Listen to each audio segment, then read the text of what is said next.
the objective of the accounting? The main objective of the accounting is to keep the systematic record of the business transaction. Business transaction को क्या करता है?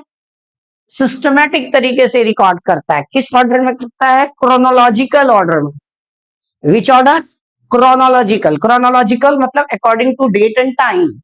जो transaction पहले होगी उसकी रिकॉर्डिंग पहले होगी, जो ट्रांजेक्शन बाद में होगी उसकी रिकॉर्डिंग.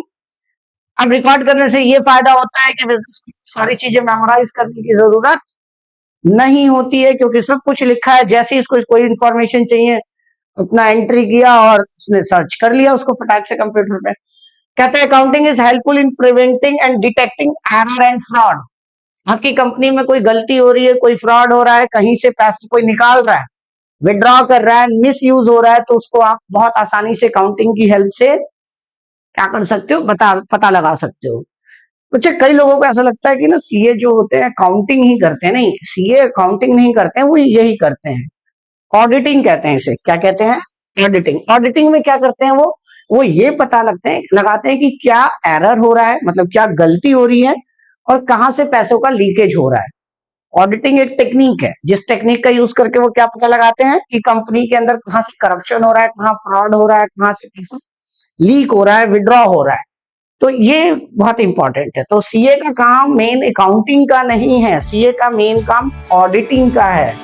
वो ऑडिटर होते हैं कंपनी के, और किसी भी कंपनी में ऑडिटर बनने के लिए you must be a chartered accountant होना चाहिए, member of the chartered accountant of India जो इंस्टीट्यूट है उसका मेंबर होना जरूरी है. Accounting play important role in calculating profit and loss. सबको पता है अकाउंटिंग किसके लिए होता है? To find out the profit and loss. पहला, to record the systematic transaction. दूसरा, to find out the error. And तीसरा, to find out the profit and loss, जिसमें आप 3 अकाउंट बनता है: trading account, profit and loss, balance sheet.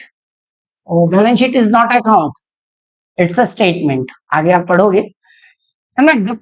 Depiction of the financial position वही है balance sheet.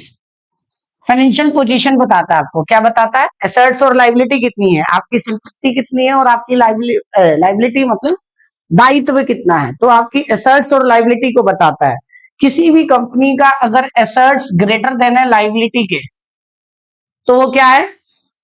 Financially solvent है. Solvent का मतलब वो सही है. अगर मेरी कंपनी के ऊपर 500 करोड़ का कर्ज है तो तुम्हें लगेगा अरे 500 करोड़ नहीं, 1500 करोड़ की एसेट्स भी हैं, तो मेरी कंपनी अच्छी है, क्योंकि मेरे पास 1500 करोड़ की एसेट्स है और लायबिलिटी 500 करोड़ का है, तो मैं जब मर्जी चुका सकता हूं अपनी एसेट्स को डिस्पोज ऑफ करके. लेकिन मेरी लायबिलिटी है ज्यादा और एसेट्स है, मैंने कहा कि नहीं मेरे पास तो 1000 करोड़ की प्रॉपर्टी है, बट अंदर से सीक्रेट इंफॉर्मेशन निकल के आता है 3000 करोड़ की लायबिलिटी है. तो ऐसी कंपनी बेकार है जिसके अंदर लायबिलिटी क्या हो? ज्यादा हो, एसेट्स कम हो. उसको कहते हैं फाइनेंशियली जो उसकी पोजीशन है वो ठीक नहीं है, वो कंपनी रिस्की है, उसमें इन्वेस्ट करना रिस्की है, वो कभी भी कंपनी डूब सकती है. तो ये बताता है बैलेंस शीट. कौन? Balance sheet. आप बाद में पढ़ोगे इसको, चैप्टर को. Providing accounting information to the users. Accounting users को क्या देना? इंफॉर्मेशन देना. तो आपको कोई भी 5 पॉइंट याद रखना है ताकि आप लिख सको. तो पहला क्या था? To record the financial transaction in systematic order. दूसरा, to find out the error and leakage. तीसरा, प्रॉफिट एंड लॉस. चौथा, financial position. And to find out the information to its users. जो भी इसके यूजर्स है उसको इंफॉर्मेशन देने में ये मदद करता है आपकी.